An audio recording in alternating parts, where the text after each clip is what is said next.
后的感受？第二次哦。我是第二次看完这个纪录片，非常激动，到现在心情还没有平复。因为这个纪录片，拍的是我老家是四川。我跟汶川还有一个特殊的渊源关系。我82年大学毕业以后，曾经分到汶川的阿华师范专科学校工作了8个月，所以我对那个地方的地理和人文的情形都非常了解。我也多次去过我们汶川、北川、映秀、都江堰、良渚等等我们这些拍摄的地方。那么纪录片当中呢，有很多些老头老太太说的四川话，我都听得懂。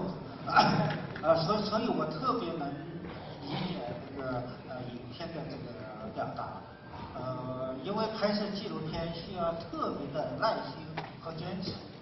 你刚才谈到了这个拍摄汶川的有些10年的时间，之前我还知道咱俩30年的时间。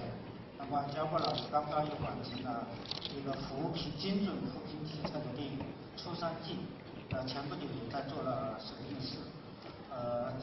那么焦国老师是一个特别坚持的人，能够非常长期的坚持专注的做一件事情。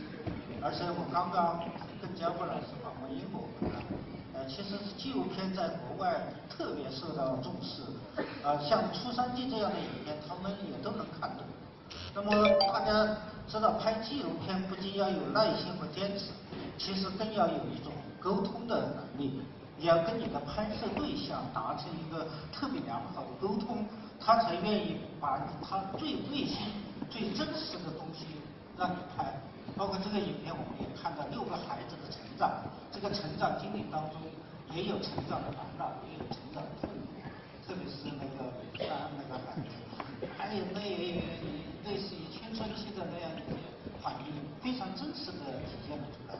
当然，这个影片还有更多的阳光，包括那个小女孩的那种灾后的那些奔跑，都给人留下了特别深刻的一个印象。我想这个影片传递的这个向上向善的力量，一定会穿透时间、穿越历史，能够留存下来，为我们中华民族伟大复兴的中国梦做出我们的贡献。